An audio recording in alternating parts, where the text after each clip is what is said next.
Gold, trusted gold buyers. మీరు తాకట్టు పెట్టిన బంగారాన్ని విడిపించి ఈ రోజు ఉన్న మార్కెట్ ధరకు కొనబడను. మీకు టీవీ షోస్ ఇవి ఉంటాయి. ఒకానొక టైంలో లేడీ గెటప్లు కానివ్వండి, లేడీ గెటప్లు నాకు తెలిసినంత వరకు ఎప్పుడు సినిమాల్లో చాలా తక్కువ చేశారు. సినిమాలు తక్కువ అంటే కాదు, నేను సినిమాలు ఎక్కువే చేసి చెప్పాలంటే. ఎన్ని చేశారు? నేను మాస్టర్ మూవీ, పెళ్ళైన కొత్తలో చిన్న చిన్నవి జూనియర్ ఆర్టిస్ట్, మిర్చి, ఒక మ్యారేజ్ సీన్లో ఉంటా జూనియర్ ఆర్టిస్ట్గా. ఇంకా చాలా ఉన్నాయి. అంటే చిన్న చిన్న సినిమాలు, అంటే పెద్ద పెద్ద సినిమా చిన్న చిన్న క్యారెక్టర్లు నావి. జూనియర్ ఆర్టిస్టా? జూనియర్ ఫస్ట్ క్యారెక్టర్స్ కోసం తిరిగేవాడిని. నేను ఉండేది గౌతమ్ నగర్, ఫతే నగర్. అక్కడ నుంచి శారది స్టూడియో నడుచుకుంటూ వచ్చేవాడిని క్యారెక్టర్స్ కోసం అని. ఆ జూనియర్ ఏజెంట్ ఇది పట్టి ఏదో ఒకటి జూనియర్ ఏంటి సీన్ తెలియదు నాకు. ఏ బండేసా బండి ఎక్కిపోవడము, సాయంత్రం 100-150 ఇచ్చేటోళ్ళు పట్టుకొని వెళ్ళిపోవడము, లేదంటే కొంతమంది ఇచ్చేవాళ్ళు కాదు, అలా చేసుకునేవాడిని. అలా చేస్తుంటే ఇంకా నేరాలు ఘోరాలు, బలగం రూపం ఉన్నారు కదా, ఆవిడ ఫస్ట్ వచ్చినప్పుడు నా బండి మీద కూర్చొని ఒక లవ్ మ్యారేజ్ చేపిస్తాం అన్నమాట చిన్న బచ్చని. అది ఇంకా డాన్స్ 2001 డాన్స్ ప్రోగ్రామ్స్. ఆ డాన్స్ ప్రోగ్రామ్ కూడా అప్పుడే నా ఒక కరెక్ట్ నా ఎంట్రీ. డాన్సరా? అప్పుడు డాన్సర్ ఏం కాదు, డాన్స్ నేర్చుకునేవాడు ఒక దగ్గర ఫతేనగర్లో సతీష్ రాజ్ మాస్టర్ అని ఉన్నారు. ఆయన దగ్గర మా తమ్ముడు నేను డాన్స్ నేర్చుకునేవాళ్ళు. మేము వర్క్ చేసుకొని సాటర్డే సండేలో సరదాగా వెళ్ళి డాన్స్ నేర్చుకునేవాళ్ళు. నేర్చుకున్నప్పుడు మా ఇంటి దగ్గర వినాయకుడిని పెట్టుకొని మేము రికార్డింగ్ డాన్స్ చేస్తున్నాము అంటే చందాలు వస్తాయని అందరు చందాలు ఇచ్చారు.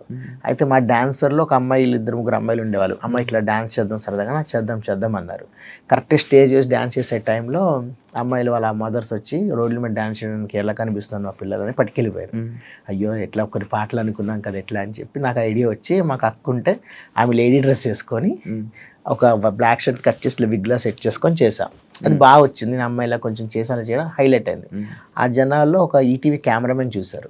చూసి బాబు నీ పేరు ఏంటి అంటే ఇట్లా హరికృష్ణ అంటే, ఓకే ఇట్లా ఈటీవీ వాళ్ళు ఆడిషన్ స్టార్ట్ అవుతున్నాయి, శారదృష్ణ వస్తా అంటే ఎక్కడ సార్ అదంటే అమీర్పేట దగ్గర అంటే వస్తారని మా మమ్మీ వాళ్ళు చెప్పుకుంటే వెళ్ళి చూస్తే సెలెక్ట్ అయ్యా. వాళ్ళు ఏంటి డిఫరెంట్గా చేయండి అంటే మా డ్యాన్స్ ట్రూప్లో తెలిసిన అల్లు రామలింగలాగా వేసేవారు. సో ఆయన త్రూ వెళ్తే వాళ్ళు నచ్చినారు, ఏదో బాగుంది కదా అని తీసుకున్నారు. 3 times ఫస్ట్ విన్నారు ఉదయభాను గారు యాంకర్. నాకు అది హ్యాపీ అనిపించింది. ఇంకా అప్పటి నుంచి ఇంకా ఇంట్రెస్ట్ చిన్నప్పుడు ఇంట్రెస్ట్, ఇంకా వద్దాం ఇంకా మమ్మీ వాళ్ళు తెలియకుండా జాబ్కి పని చేసేవాడిని. ఆ పని చేస్తూ అప్పుడప్పుడు డ్యూటీకి వెళ్ళకుండా పరిగెట్టాడు ఇక్కడికి.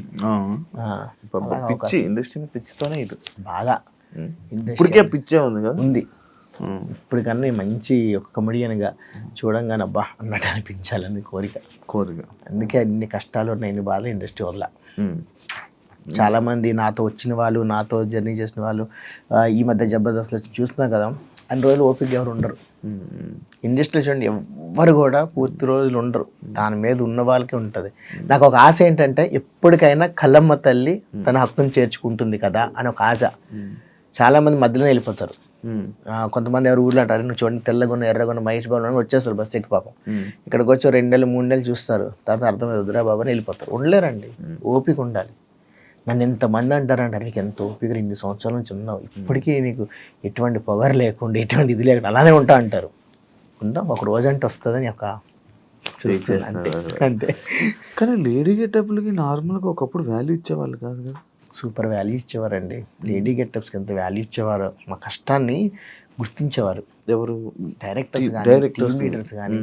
ఒకప్పుడు రోజా గారు, నాగబాబు గారు వాళ్ళు కూడా అనేవారు, 4 పిల్లర్స్లో మీరు అంటే. నేను అప్పుడు లేను, అప్పుడు చెప్పిన శాంతి స్వరూపు, వినోదిని, తర్వాత పవన్ ఒక లేడీ గెటప్ ఉండేవాడు, తర్వాత మోహన్ తర్వాత నేను వచ్చేవాడు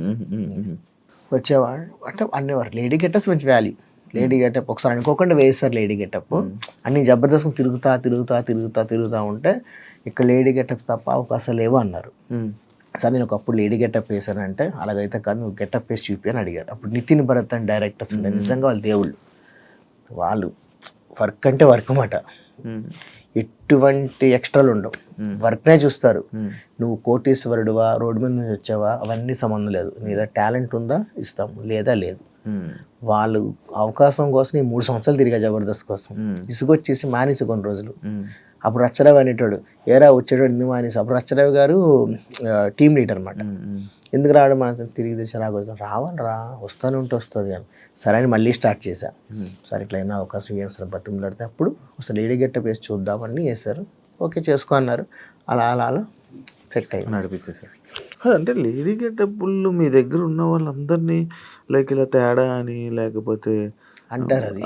మీరు అందుకే లేడీ గెటప్లు వేస్తున్నారు. మీ ఫీలింగ్స్‌ని అక్కడ లేడీ గెటప్‌లో వేస్తున్నారు తప్ప ఇదేం గెటప్ కావాలని ఎయరు అని చెప్పి ఎక్కడికి వెళ్ళి అదే వస్తుంది శివ, మీకు తెలియదేముంది. ఎక్కడికి వెళ్ళినా అదే మాట అంటారు. తేడా ఎవరు ఉన్నారండి? అక్కడ ఎవరు లేరు. కొంతమంది ఫీలింగ్స్ ఉన్న వాళ్ళు చేంజ్ అయ్యారు, వాళ్ళ లైఫ్ వాళ్ళు లీడ్ చేసుకుంటున్నారు. కానీ మ్యాక్స్ లేడీ గెటప్లు అందరూ అలానే చేంజ్ అయిపోయారు కదా. అలాగే ముగ్గురు శివ, చిన్న సాయి, పెద్ద సాయి అంటే ప్రియాంక సింగ్, తన్మయ్, ఇంకెవరు ఇవ్వలేదా అంతే. కాకపోతే ఈ వినోద్ని కానివ్వండి, శాంతి సరే కానీ వీళ్ళు ముందు నుంచి జబర్దస్త్ స్టార్టింగ్ నుంచి లేడీ గెటప్స్ ఉండడం వల్ల వాళ్ళు అవే ఇంకా రెగ్యులర్గా ఉండే 2-3 టీములు వచ్చేసి రెగ్యులర్ చేసుకోవడం. వాళ్ళు అదే దీంట్లో ఇప్పుడు అదే ఫేమ్లు ఉన్నారు కాబట్టి జనాలు అనుకుంటారు. కానీ ఎవరేంటి వినోద్కి మ్యారేజ్ అయింది, పిల్లలు ఉన్నారు. మోహన్ మ్యారేజ్ అయింది, పిల్లలు ఉన్నారు. మీకు మ్యారేజ్ అయింది? నాకు అందరికన్నా ముందు లేడీ గారు నాకే ఫస్ట్ అయింది. నీకే ఫస్ట్. కొమరం ఉన్నాడు. అలాగే వాళ్ళ ఫీలింగ్ అంత అనుకుంటున్నారు. కానీ ఇప్పుడు అది కాదు, నార్మల్గా ఆ గెటప్లో ఉండి మనం అలా యాక్ట్ చేస్తున్నప్పుడు కొంచెం కొంచెం మారిపోవాలి, ఇలా ఉండిపోవాలనే ఫీలింగ్ స్టార్ట్ అవుతాయి అంటారు బ్రో. నేను నార్మల్గా కొంతమందిని అంటే నేను కొంతమంది అదే లైక్ చెప్తా ఉంటారు కదా, చూస్తుంటే అదే దాంట్లో దూరిపోతారు. లైక్ ఎలా అంటే భరతనాట్యం నేర్చుకునే వాళ్ళకి కొంచెం ఆవుబావ లేడీస్ శివశంకర్ మాస్టర్ గారు లాగా ఇలా వస్తాయి, లేకపోతే ఈ గెటప్లు వేస్తే కొంచెం అలాంటి ఫీలింగ్ అలాంటి అందులోకి వెళ్ళిపోతాం అని ఇలాంటివి నేను చాలా దగ్గర విన్నా. లైక్ అందువల్లనే వాళ్ళందరూ మారిపోవడం లేకపోతే ఇవన్నీ లేదండి. యాక్చువల్ ఏంటంటే మీరు అన్న దాంట్లో ఈ క్లాసికల్ డాన్సెస్లో ఆ ఆహ్వాలు అలాగే ఉంటాయి. శివశంకర్ మాస్టర్ గారు నాకు కొంతమంది భరతనాట్యం మాస్టర్లు తెలుసు, వాళ్ళు మ్యారేజే లీడ్ చేస్తుంటారు, పిల్లలు ఉంటే అంత కానీ వాళ్ళు కూర్చున్నప్పుడు కూడా ఇలా కూర్చునే వాళ్ళు. అంటే చిన్నప్పుడు డాన్స్లో ఉండి ఉండి ఉండి ఉండి అలవాట్లన్నీ కూడా ఆహ్వాలు ఉంటాయి. కానీ వాళ్ళు అలాగైతే ఏం కాదు. నేను చూస్తున్నప్పుడు మేము ఆ ఫీల్డ్ ఉన్నాం, కంప్లీట్ లేడీ గెటప్. కొంతమంది ఉన్నారు వాళ్ళు ఏంటంటే లేడీ గెటప్ వేసుకున్నా అంటే బయట షోస్లో వాటి చూసాం, ఇంట్లో నైట్ వేసుకుని ఉంటారు. వాళ్ళు ఆ దీనిలో ఉంటారు, వాళ్ళు అంటే ఆ ఫీల్డ్లో ఉంటారు, నేను లేడీ అన్నట్టుగా ఉంటారు. బాగా ఎవరు వాళ్ళు ఇది. కానీ మా దాంట్లో చూసినట్టయితే ఇప్పుడు ఈరోజు కానీ వాళ్ళు చెప్పినట్టు ఇందాక ఎవరు వాళ్ళ లైఫ్ మంచి లీడ్ చేసుకుంటున్నారు, అటువంటి ఏం లేవు. లైక్ అదే నేను ఎందుకు ఇలాంటి క్వశ్చన్ అడుగుతున్నా అంటే నేను ఒక వీడియో చూసాను, లైక్ ఇలా మీ గురించి మాట్లాడటం, లేడీ గెటప్స్ గురించి మాట్లాడటం. ఓకే, అర్థమైంది నాకు. మొన్న అంటే ఒక 2 months బ్యాక్ ఏం జరిగిందంటే ఒక పర్సన్ పేర్లు ఎందుకులే కానీ వాళ్ళు కొద్దిగా ఒక వీడియో రిలీజ్ చేశారు. రిలీజ్ చేసి మీ జబర్దస్త్ సంబంధించి వాళ్ళు లేడీ గెటప్స్, అందులో కొంతమంది అయ్యాయి, మీ పిల్లలు పుట్టారు, మీ మగోలిమి అని చెప్పుకొని బయట తిరుక్కుంటా ఏంటి జిట్లు పెంచుకుంటా చీరలు కట్టుకొని ఈవెంట్లు చేస్తున్నారు, మీకేం సిగ్గులు లేవరా, మా కమ్యూనిటీ వాళ్ళకి పరుగులు తీస్తున్నారు, సో అన్నారన్నమాట. అంటే నేను మనవాళ్ళు కొంతమంది రియాక్ట్ అవ్వలే, నాకు చెప్తున్నా కదా, నాకు ఒక ఫైర్లో ఉంటాను నేను మనవాళ్ళు కొంతమంది పంపిస్తే నిన్ను అనలే కదా అన్నారు.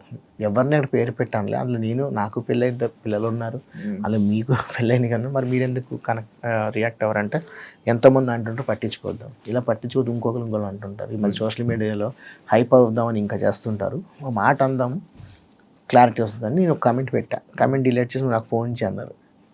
నేను ఎందుకు ఫోన్ చేయాలి, నువ్వే నాకు ఫోన్ చేసి నెంబర్ చేసి చాలా ఘోరంగా తిట్టారు. నన్ను నా భార్యను కూడా తిట్టారు ఆ ఫోన్.